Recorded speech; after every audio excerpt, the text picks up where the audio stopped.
Sergeant and Mrs. Smith, you're going to love this house. Is that a tub in the kitchen? There's no field manual for finding the right home. But when you do, USAA Homeowners Insurance can help protect it the right way. Restrictions apply. Introducing our biggest GMC Acadia ever. Offering bigger screens, bigger views, and even bigger journeys. Live your biggest life in the all-new GMC Acadia. Hear that? Yeah, that's the sound of you relaxing, because now you're managing diabetes with the Freestyle Libre 3 system. You get to know your glucose levels and where it's headed. Manage your diabetes with more confidence with the Freestyle Libre 3 system. Ready to learn more about the #1 prescribed CGM in the U.S.? Visit freestylelibre.us to learn more. Based on retail sales data for patients' last filled prescription by manufacturer. Refer to the FLAIR NL4 study published in BMJ Open Diabetes Research and Care 2019. Safety info found at freestylelibre.us. What do you get when you cross a ninja with a squid? Disappearing ink.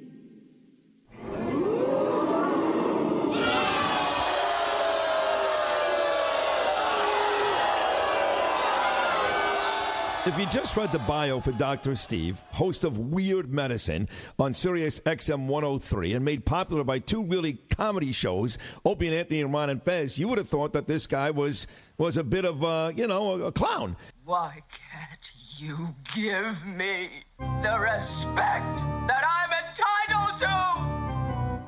I've got diphtheria crushing my esophagus. I've got Ebola virus dripping from my nose. I've got the leprosy of the heart valve, exacerbating my incredible woes. I want to take my brain out and blast it with the wave, an ultrasonic echographic and a pulsating shave. I want a magic pill for all my ailments, the health equivalent to Citizen Kane. And if I don't get it now in the tablet, I think I'm doomed and I'll have to go insane. I want a requiem for my disease, so I'm paging Dr. Steve. Dr. Steve. From the world-famous Cardiff Electric Network studios in non-COVID, non-influenza Central, it's Weird Medicine, the first and still only uncensored medical show in the history of broadcast radio, now a podcast. I'm Dr. Steve with my little pal, Tacey. Hello, Tacey, back from sabbatical. How are you? Hello, everyone. This is a show for people who have never listened to a medical show on the radio or the internet. If you have a question you're embarrassed to take to your regular medical provider, if you can't find an answer anywhere else, give us a call at 347-766-4323. That's 347... Ugh, she still won't say it. Poo head. I thought about it. It's too infantile for you, isn't it? I'm too good for It's amazing. Follow us on Twitter at Weird Medicine at Weird Medicine. Visit our website at drsteve.com for podcast medical news and stuff you can buy. Most importantly, we are not your medical providers. Take anything you hear with a grain of salt. Don't act on anything you hear on this show without talking it over with your doctor, nurse practitioner, practical nurse, physician assistant, pharmacist, chiropractor, acupuncturist, yoga master, physical therapist, clinical laboratory scientist, registered dietitian, or whatever. You'd think after 17 years of doing this, I could do that a little bit better. But I'm a little distracted because you look quite lovely today. Oh, stop. Oh, you do. Well, thank you. Quite lovely. Feel like crap. Yeah, so we have non-COVID, non-influenzal, COVID-like illness. Yes. And, of course, when I got sick, I thought it was allergies, and I thought it was allergies when I had COVID. So I went, oh, shit, maybe it's COVID again. And I went and got tested, and they tested me for influenza A, influenza B, respiratory syncytial virus, and COVID-19, all negative. And then you started getting sick, so I knew it was communicable. Yep. And I don't feel bad. I just, nose. It's a very upper respiratory. And it must be very contagious because I am washing my hands, I'm PPEing up at work, and who'd you give it to? I gave it to you. Oh, yes. Other than that. No. I don't know, but I'm just saying I'm taking all these precautions not to get COVID-19. And, of course, I did still get it, but I know why I got it. But so this must be really communicable. And so a lot of the common colds are extremely communicable. We don't trace them. Nope. So what we're hoping is this asshole virus we'll get to the point where we're no longer tracing it either. Now, I've talked about this on the show multiple times. A significant fraction of common colds are coronaviruses. And when those coronaviruses were new, they probably caused a global pandemic back then, too. And they tend to affect older people who have not been exposed to them worse. So that's why kids don't get it. Then they grow up, and then it's just a cold to them. Just like when you had respiratory syncytial virus, it was just a cold to you, but it almost killed our kid, you know. Yeah. Mm-hmm. So, you know, and that's sort of the opposite. But when these things first came out, I think probably that was the case. But 10,000 years ago, who would notice a coronavirus pandemic when you're dealing with the plague of Justinian and, you know, cholera and diphtheria and stuff like that? I mean, it must have been hell to live. Yeah, exactly. You just lived in fear constantly of invisible things that could just kill you. Kill you at any time. We were watching, what show was that? 1883. 1883. And people were drinking water out of the river, not realizing that, you know, people upstream had cholera and were shitting in the river. And, you know, it must have been terrifying. You couldn't even drink water without worrying whether you're going to die or not. Just imagine trying to have a baby back then. And bandits. And then you get them bandits, Bandits too. everywhere.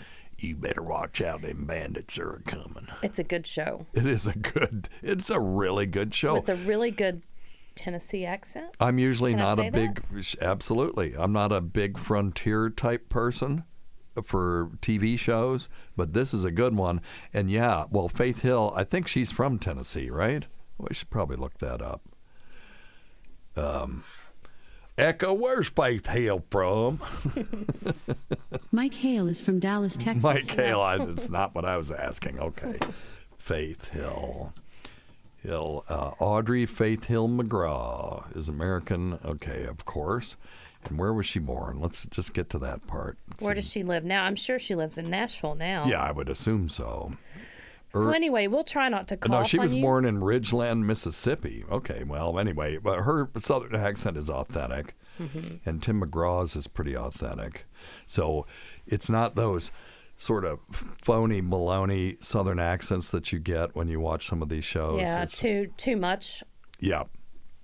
Yeah, but we were very impressed with the fact that their accents sound right. But anyway. Just like our neighbors. That's right. That's right. So what were you going to say? What were you? I was just going to say we're going to try not to cough on people too much. Yes, because, of course, that's an issue that you could catch it from us. No, I'm sure they just don't want to hear it. Well, smart ass. So thank you. You're welcome. My point about how communicable this is this Omicron is supposed to be insanely communicable. If you remember, the original COVID-19, one person in an idealized population would infect about 2.4 people. That's called the R0, or the, just the, its transmissibility. There's several other numbers, but we represent it as R sub 0. And then Delta came along, and it was between 5 and 7. They're saying Omicron is 12. Omicron is 10. Measles is around 12. So whatever I got was certainly more communicable than original COVID, probably more communicable than Delta because it took a real special circumstance for me to get it. We could have got it the night that we watched, and just like that. That is true. Mm-hmm. So we had sort of a party like it was the last night of college exams and everybody was going home. That is true. After graduation. Everybody was kissing each other and all kinds of crazy stuff. Well, so we could have gotten it don't make then. it sound worse than it was. But it was insane. No, it was awesome. It was ridiculous. Girl on girl action. No, stop. No, it was awesome. There's nothing wrong with that. It And wasn't then, like that. And then we went to It wasn't like that. And then we went to a basketball game in the middle of a global pandemic where, there was a lot of yelling and shouting and stuff. So you can get it from those kinds of things. My friend Dan, who I won't say what business he's in and don't say it, but I don't know who you're talking about. is responsible for a large group of people in the Atlanta area, and they had a Christmas party, and Still about don't 10 know. of those people got it at their Christmas party. So anyway, it's still around. We will know in about 2 weeks whether the stories about Omicron are true in that it is less virulent or less deadly. So the numbers are going to spike. Cases are not the issue. The issue are hospitalizations and death. And it's not even the absolute numbers, it's the relative numbers. So I was talking to Dave, our buddy Dave Landau today, and he said, I don't know what to believe because I hear different things. I said, well, here's why. If you want to say that the sky is falling, then you will quote the absolute number of cases. Well, we've had 100,000 cases a day, 200,000 cases a day. We're breaking records on cases. If you want to say this isn't that big of a deal, you will quote the relative numbers of people who are going to the hospital and dying, which at the worst of this was 5% hospitalizations, about 1% people dying. So you'll say, well, but it's only 5% of people, and 95% of people do fine.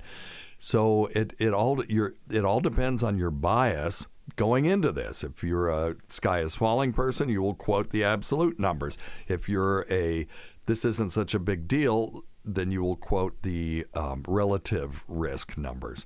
And you really need to know both. Because here's why. If we get a huge spike from this Omicron, there will be more people going to the hospital.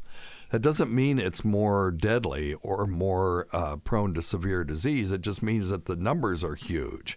So if you have, for example, 1,000 people and you have a virus that has 10% of people will end up in the hospital, well, you'll have 100 people in the hospital, right? But if you have another virus that has 10,000 people but is only 1%, you will have another, well, that'll be 100 people again, right? And you'll look, oh, it's the same. It's not the same. It's 1% of people compared to 10% of people.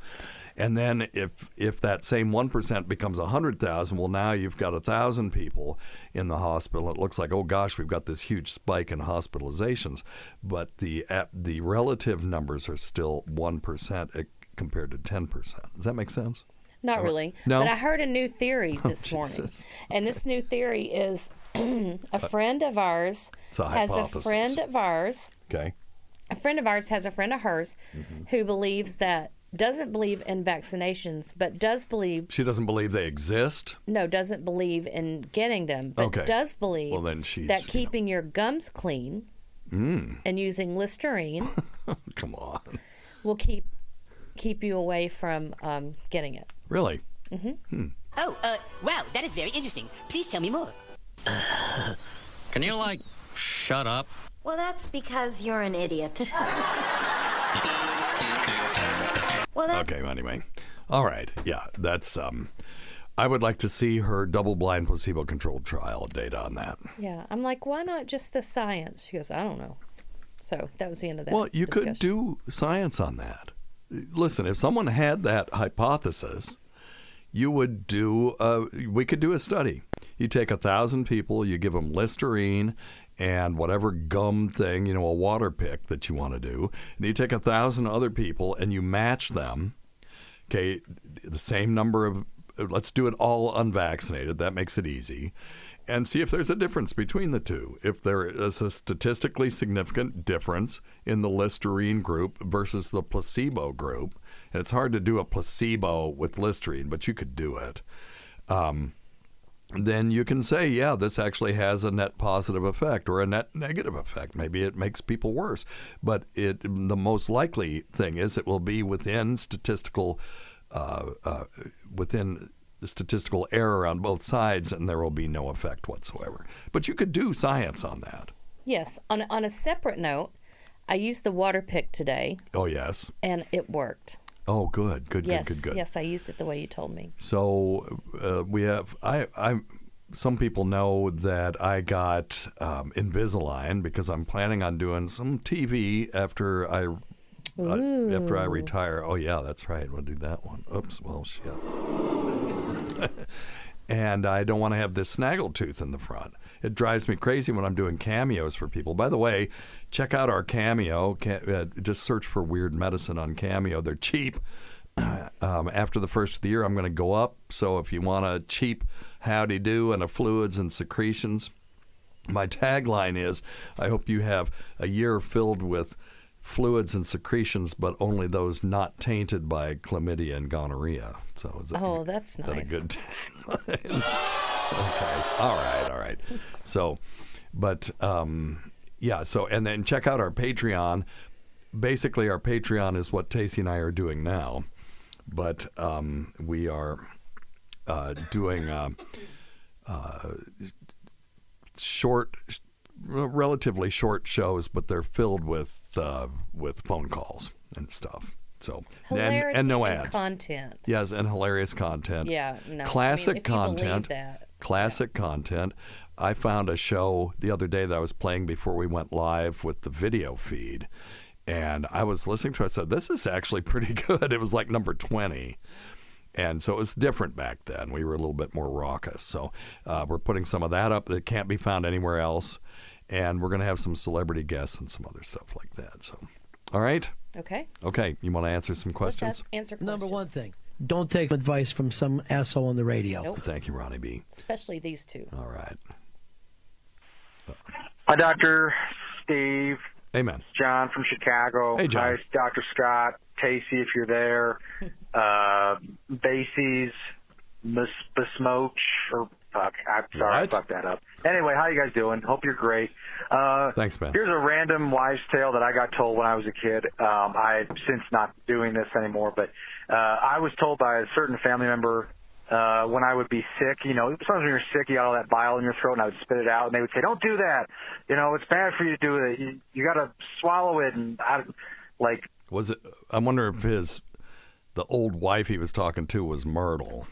Well, all that bile, you got to swallow it because the devil will come up and get you a haint in your house, don't you know? I don't know if that's true, but give your body the ability to, I don't know, take it in and put it in your stomach, and and as I've gotten some years on me, I'm like, yeah. That's stupid. Yeah, but sounds disgusting. I guess since that's kind of in the medical realm, is there any, I don't know, basis for that? Nope. Or is it more, if you're sick and you got bile in your throat, spit it up, cough it out, get it out. Well, when he says bile, I wonder if he's really talking about bile. Because or just snot. Bile is fluid that comes from the bile duct, which is created in the bile ducts, the cannulae in the liver, and it collects in the gallbladder. And then when the body needs it, because bile salts help in the digestion of fats, when the body needs it, the gallbladder contracts, and then you get bile. So you shouldn't really have it in your throat unless you're having emesis or vomiting. And persistent vomiting, you can get bile reflux into the stomach, and then you can puke up bile, and it's usually seen as a yellowish green fluid. And by the way, if you eat certain foods that have certain blue food colorings in them, those food colorings don't change in the stool and through digestion, and the blue in the food coloring with the yellow in the bile will make these beautiful emerald green stools. So if you ever have the most beautiful deep green emerald colored stools, it's probably because you ate blueberry or something like that. Or if you buy your kid a birthday cake with blue icing. Yes. Yeah, exactly. Scares you to death. Yep. Well, I remember the first time Liam had one of those, I had fed him some kind of blue kids yogurt. And then, I'm changing his diaper, and then this is amazing. It was a gorgeous shade of green, except it was a turd, so gorgeous and turd usually doesn't. Our kid's poop is pretty.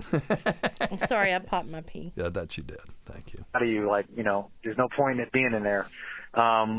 anyway, curious if my family member is a dullard, and or if there's maybe some validity to it. No, they're not a dullard. They just made something up.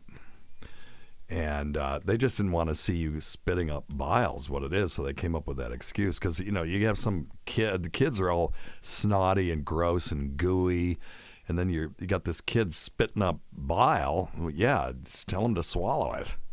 They're just trying to keep you keep your behavior under control, that's all. Anyway, yeah, they're really no physiologic reason for that. If your body's trying to expel it, that's doing it for a reason. It's totally okay. Probably trying to keep themselves from getting sick. Well, that's true. They're like throwing up from it. Yeah. That kid's spitting up bile over there. That's disgusting. All right. Hi, Dr. Steve. Hey. Today's episode is brought to you by Angie. Angie has made it easier than ever to connect with skilled professionals to get all your jobs and projects done well. Let me tell you, there's the version of it where you try to do something at home, and then there's a version of it where you have someone help you, you watch them do it the right way, and you go, thank God I didn't try to do that myself. I have fully done things around the home that I think look good, and then a bang in the night, and I wake up to a shelf collapsing, a painting falling off the wall. I've seen it all go south. I own a home, and I can tell you, I know how much work it can take. Whether it's everyday maintenance and repairs or making dream projects a reality, it can be hard just to know where to start. But now all you need to do is Angie that and find a skilled local pro who will deliver the quality and expertise you need.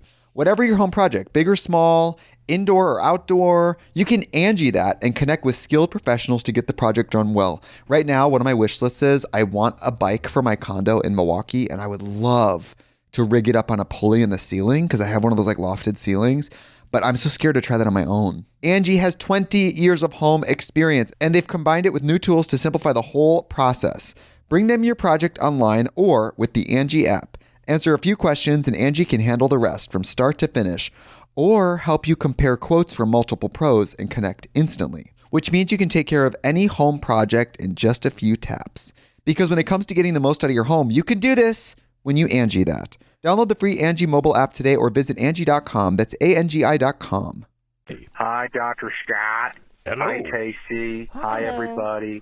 How are you doing? Good. How are you?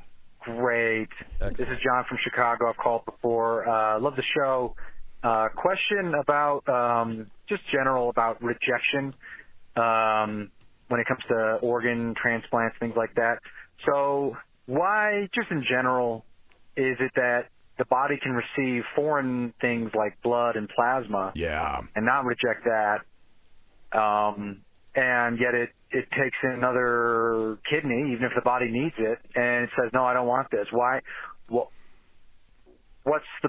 why is that going on? Or is there a minor amount of rejection going on even with blood, but it's just different? I don't know. Just could you help explain that whole thing? Sure, absolutely. That's a great question. It is a great question. I'll give him one of those. Yeah.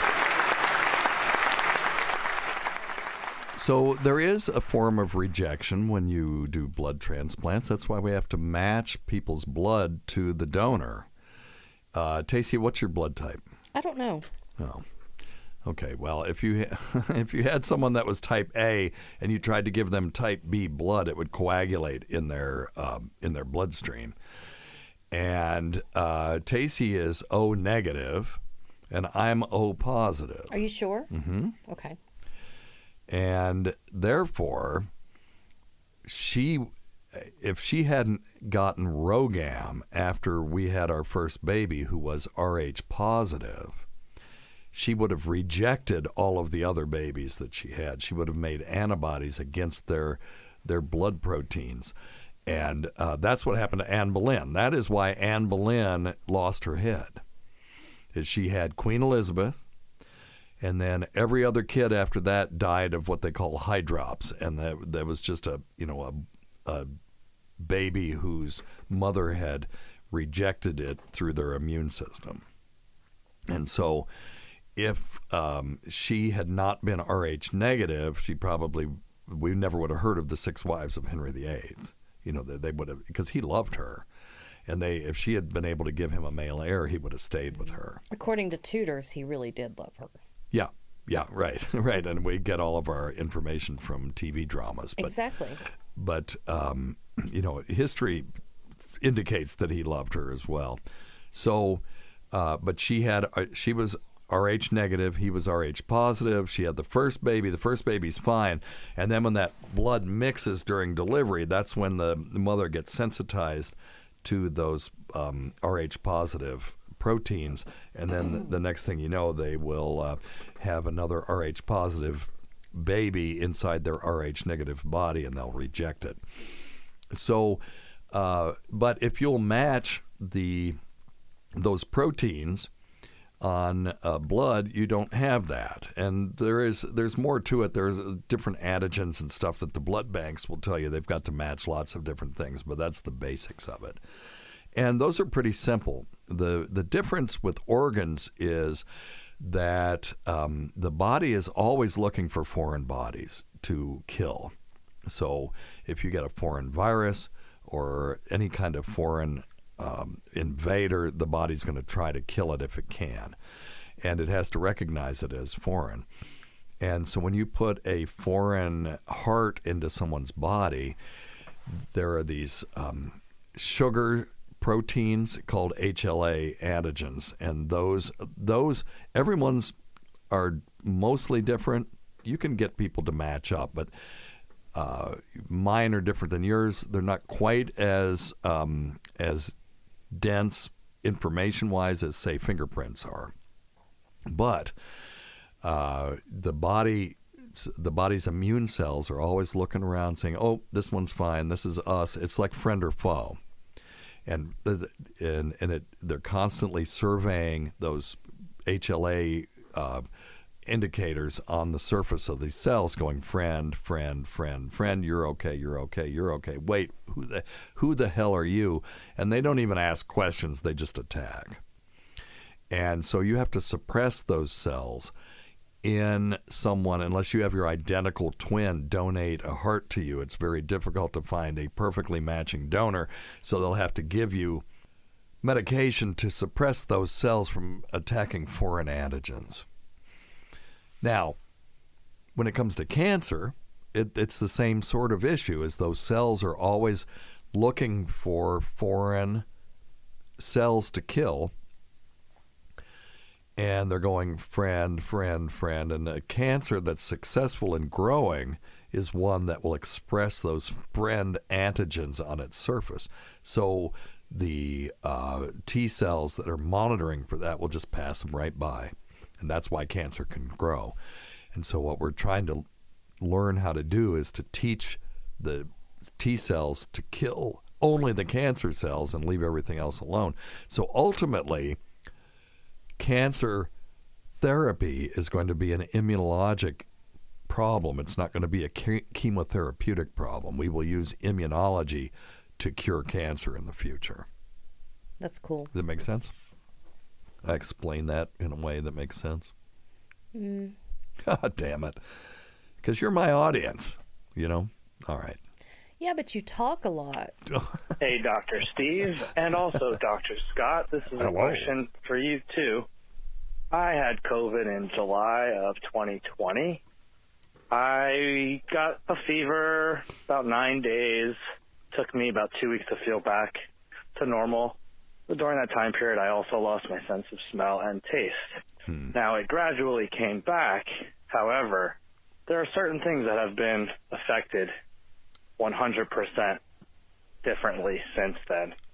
Wine and oranges and citrus stuff don't taste the same to me. They don't taste as good to me any longer.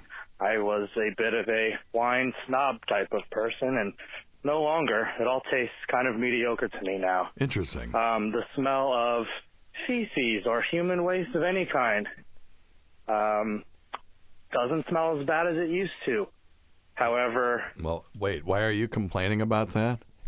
I mean, if I could have a virus and it made all shit smell like flowers, I would think that was a net plus. And now I can drink cheap wine. Yeah, that's right, because it doesn't make any difference. Like raw onions and raw garlic to me now. I'm Italian, and I've always loved cooking with garlic. Yeah. And now the smell of it is not pleasant to me anymore. Oh, wow. I haven't really heard anybody else talking about this, and I was wondering if you had any insight, or if Dr. Scott perhaps has any ideas of some Eastern medicine He probably or does. herbs that I could potentially do to astragalus. That'll be that's Dr. what I was Scott's gonna answer. help the situation because I don't like it. Okay, well, one thing you could consider emailing Dr. Scott. Go to simplyherbals.net and see if he has any of his nasal spray left. It had a nasal anti-inflammatory in it, which is basically peppermint oil. And I'm not going to say that it will help, but hell, what else has helped? And it may not hurt anything to re-stimulate those olfactory cells with a little peppermint oil anyway. And because what you have is called parosmia.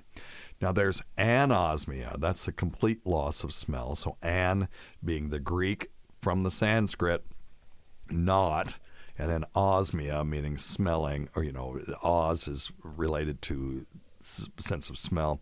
So anosmia would be inability to smell anything. And then there's parosmia, which points to a distortion in your sense of smell. Then there is phantasmia. Can you think of what that would be, Tace? Nope. Oh, you could. Just think. Phantasmia. The phantom. I haven't been listening. The phantom smell, see? Oh, okay. Olfactory hallucinations. Okay. Those are also associated with COVID-19, and it may be due to actual viral damage to the olfactory nerves themselves.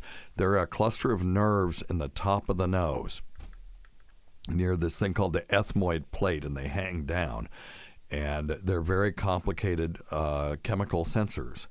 And depending on how you stimulate them, you'll perceive that as different smells. And remember, everything that you perceive in this world, well, this is going to sound circular, but is just perception. Everything that you smell is a creation inside your brain. So if you change the way that the nerves act and send signals to the brain, it's going to change how you perceive smell. And when I had COVID, I used nasal steroids, aka Flonase, and I used it from day one. And I never had any. So you think that helped?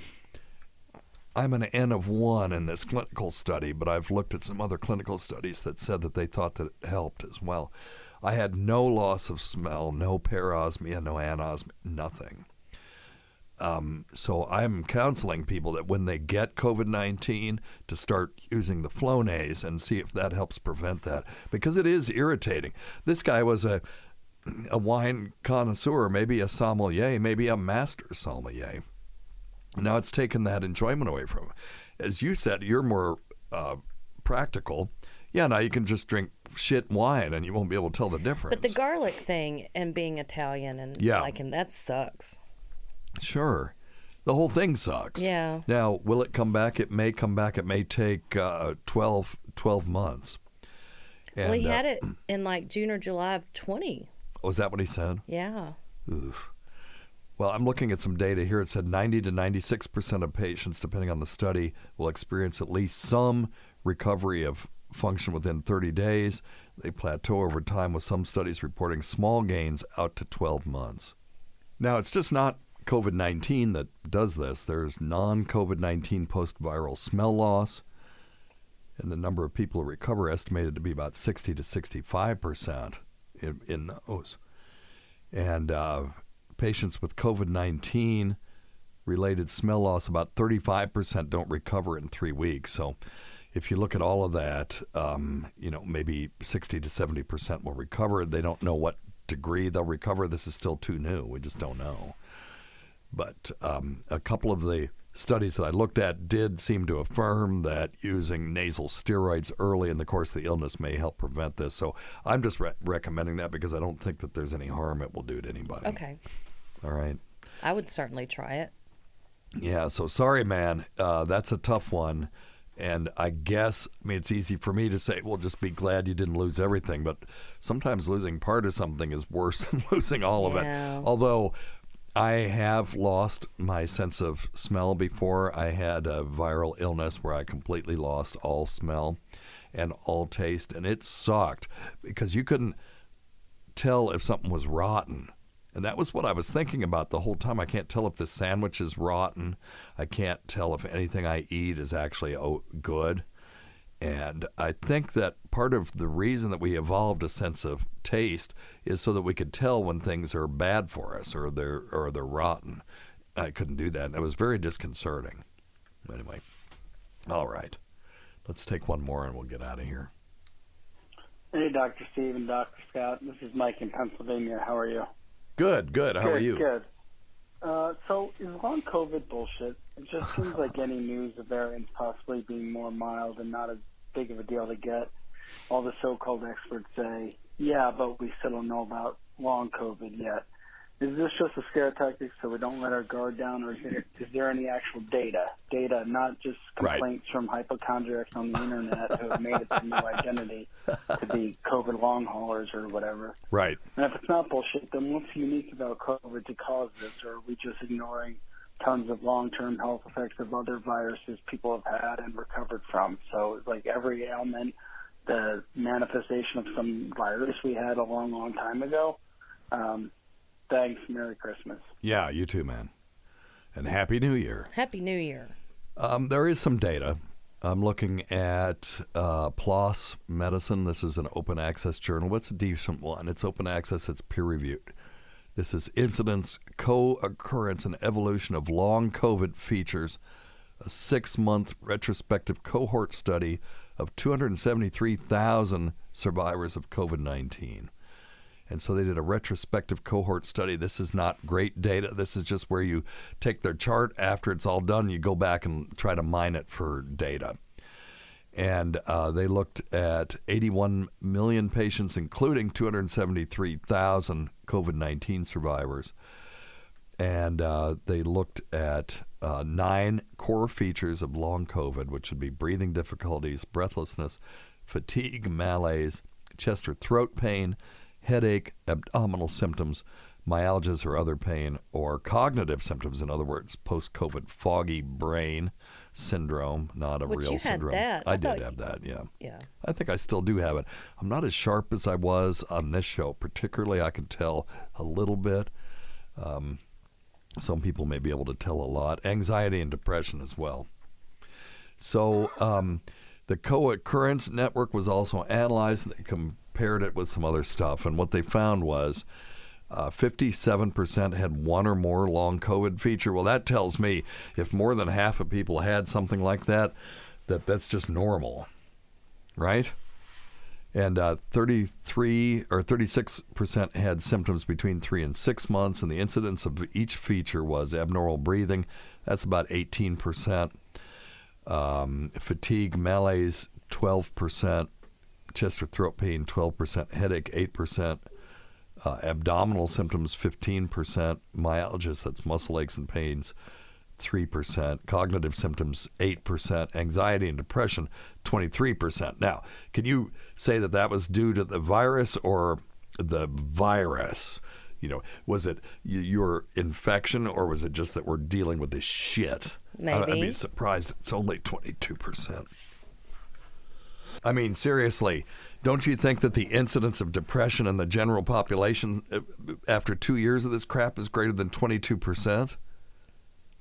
Wouldn't you think? I would. Okay, so maybe COVID is protective. It's ridiculous. Maybe it cures people's depression, because 22% seems pretty low to me. So all of these features were more frequently reported after COVID-19 than after influenza.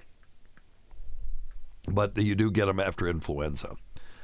And the hazard ratio is like 1.4%, so it's a 40% more chance of having long-haul symptoms with COVID than with influenza. That's basically what that means. So, yeah. Now, so it's been described, and there is some data. It has not been well categorized, nor has it been well doped out, in my opinion, because we don't. For a while there, they were saying, yeah, if you get a COVID vaccine after you've had it, it makes your long COVID symptoms better, and there's some evidence that that's the case. But I haven't seen anything wonderfully conclusive on that either. So it's not bullshit. There's something there, but it's not just associated with COVID-19 either. Almost nothing about this virus is only associated with it. It's just that it sucks more than it does for other things. Agreed.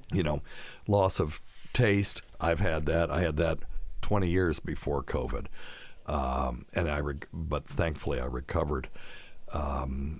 Fogginess, not solely associated with COVID-19. All these long COVID symptoms also associated with influenza.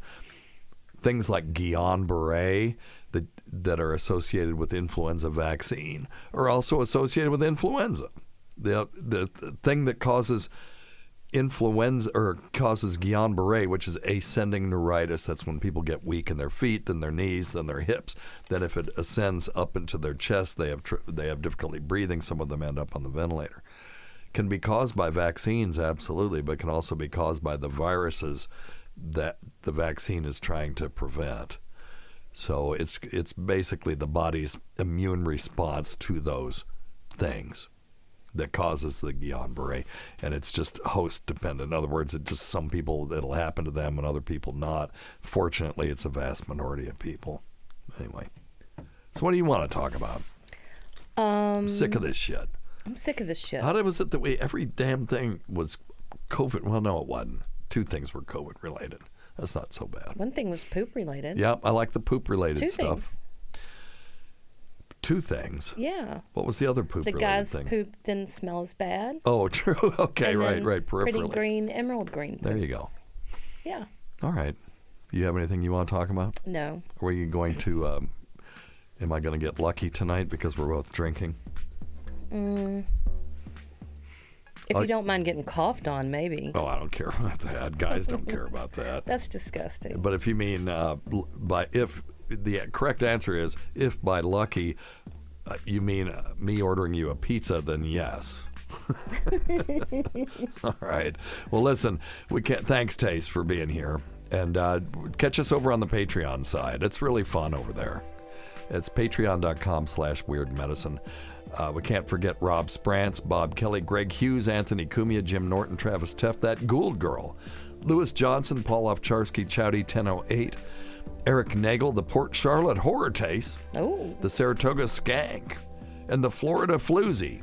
Can you believe that Holly called me and said, well, now who's the Florida Floozy? It's like it's you idiot. She's also the Port Charlotte Whore and the Saratoga Skank. Roland Campos, sister of Chris, Sam Roberts, she who owns pigs and snakes, Pat Duffy, Dennis Falcone, Matt Kleinschmidt, Dale Dudley, Holly from the Gulf, Christopher Walken's double, a.k.a. Steve Tucci, the great Rob Bartlett, Vic's Nether Fluids, Cardiff Electric, Casey's Wet T-Shirt, Carl's Deviated Septum, the inimitable Vincent Paulino, everyone. Eric Zane, Bernie and Sid, Martha from Arkansas's Daughter, Ron Bennington, and of course our dear departed friend Frez Watley, whose support of this show has never gone unappreciated. Remember GVAC. Listen to our Sirius XM show on the Faction Talk channel, Sirius XM channel 103, Saturdays at 7 p.m. Eastern, Sunday at 6 p.m. Eastern, on demand and other times at Jim McClure's pleasure. Many thanks to our listeners whose voicemail and topic ideas make this job very easy. Go to our website at drsteve.com for schedules, podcasts, and other crap. Until next time, check your stupid nuts for lumps. Quit smoking, get off your asses, and get some exercise. We'll see you in 1 week for the next edition of Weird Medicine. Happy New Year, everyone. Thank you, Tacy.